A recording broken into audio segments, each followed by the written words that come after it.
ജയ്പൂരിലെ രണ്ടാം ദിവസം റോയൽ ബ്രദേഴ്സിൽ നിന്നും ഒരു സ്കൂട്ടർ റെന്റിനെടുത്താണ് തുടങ്ങിയത്.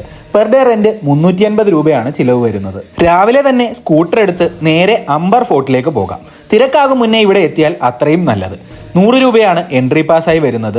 ജയ്പൂർ സിറ്റിയിൽ നിന്നും ഏകദേശം 11 കിലോമീറ്റർ ദൂരമുണ്ട്. 2 മണിക്കൂർ സമയം എടുക്കും അംബർ ഫോർട്ട് ചുറ്റിക്കറങ്ങി കാണാനായി. അംബർ ഫോർട്ടിൽ നിന്നാൽ തന്നെ കാണാൻ സാധിക്കുന്ന ജയ്ഗഡ് ഫോർട്ടാണ് നമ്മുടെ അടുത്ത ലൊക്കേഷൻ. ജയ്ഗഡ് ഫോർട്ടിന്റെയും അംബർ ഫോർട്ടിന്റെയും ആകാശ ദൃശ്യങ്ങൾ കാണാൻ അത്രയധികം മനോഹരമാണ്. 150 രൂപയാണ് ജയ്ഗഡ് ഫോർട്ടിന്റെ എൻട്രി പാസ്സായി വരുന്നത്.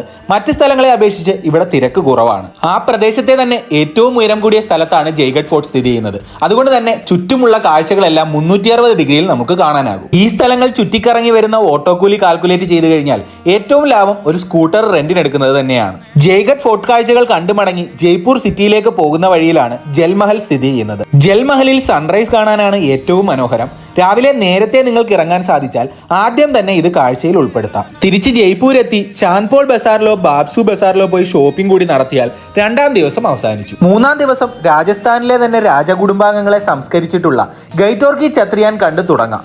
ശേഷം നേരെ ജയ്പൂർ സ്പെഷ്യൽ ആയിട്ടുള്ള ലാഗ് ബാംഗിൾസ് വാങ്ങാനായി പോകാം. ഹവാമഹലിനടുത്ത് ധാരാളം ഷോപ്സ് ഉണ്ട്. 50 രൂപ മുതൽ കസ്റ്റം മെയ്ഡ് ബാംഗിൾസ് ഇവിടെ ലഭിക്കും.